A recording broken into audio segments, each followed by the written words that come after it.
A few words about Valan or Vulan or Volan, the movie Valley of Angels. I'm not sure how you pronounce it, which is strange, especially if we consider that this is supposed to be a town in my own country. But then that's in Transylvania, and Hungarians would argue that that's really theirs. Anyway, there are a few counties there where the majority speaks Hungarian, which I don't. Well, Keto Haro Pista Holgoste Gere ide. Well, I do speak. I'm 20 words of Hungarian. Hungarian movie, but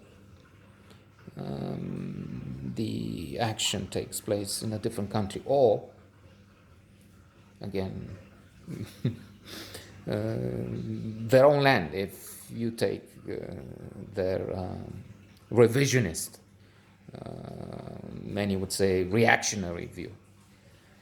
There's this detective Peter. He's at the center of the plot, which, by the way, looks, if not like True Detective, still like series movies that the Americans, Hollywood, could or would make. And in that, this is both a certain criticism. That means we can find some cliches, we can have the sense of deja vu and so on. But also a compliment in that it has perhaps some of the sophistication, some of the complexity that you expect in those productions associated with big studios and so on. Plus, one thing I liked, which is ever present nowadays, many shots, many scenes filmed with drones, probably, most likely, surely, and in a setting covered with snow. So forests in Transylvania, roads,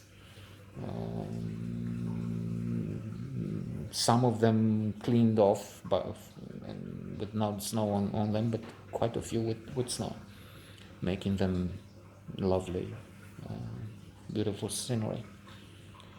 And then there's the local element. There's the fact that this takes place in a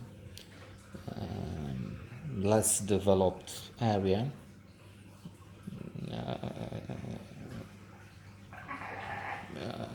Surely, if we consider with Vienna, Paris, and the neighborhoods.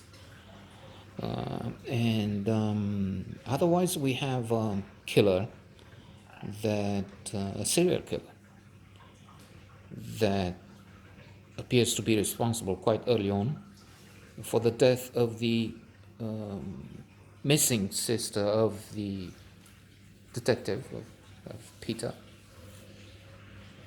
who has to try and find the traces of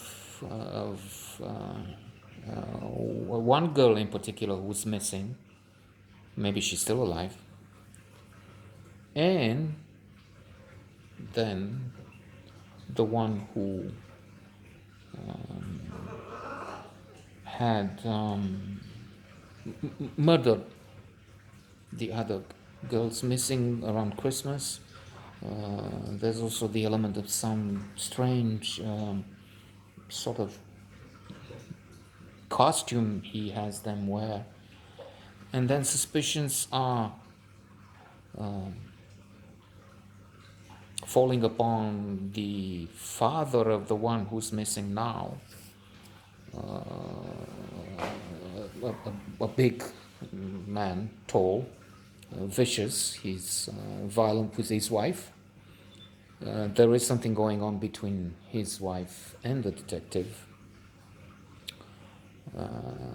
He's saving her saving her life because she upset with the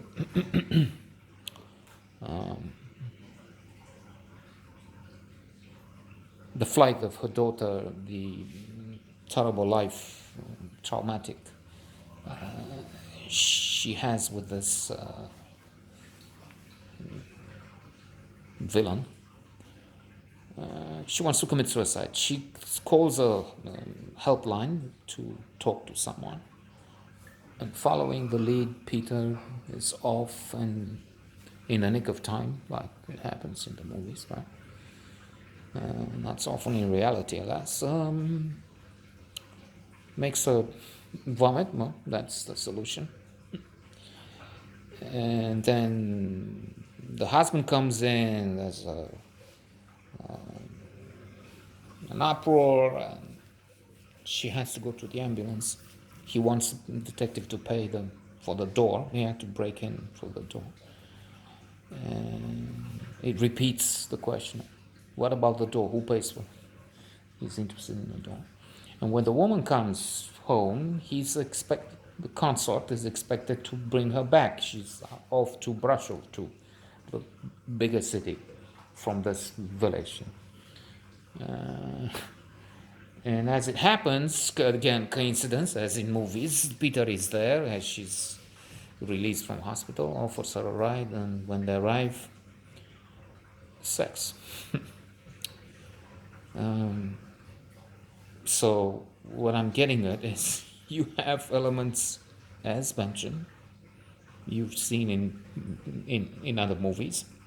Setting is different. There's a village in Transylvania. There's snow. You don't have that in Hollywood. And there are various local elements. The priest can be there, is there in so many stories. Even real, we have those scandals connected with the Vatican, with abusive priests, not one or few, but many. The most recent that I'm finding, they try and see who is it. The Instagram account of the Pope gave a like to some woman in a skimpy wardrobe, if she had any clothes on. I think she had, but few. And anyway, provocative stance. So they're trying to see what happened. It wasn't the Pope, presumably. Quite a few interesting elements combined with local flavors. So the result is a film which will not get the Oscars, any of them, this year. But still an interesting Hungarian movie taking place in Transylvania.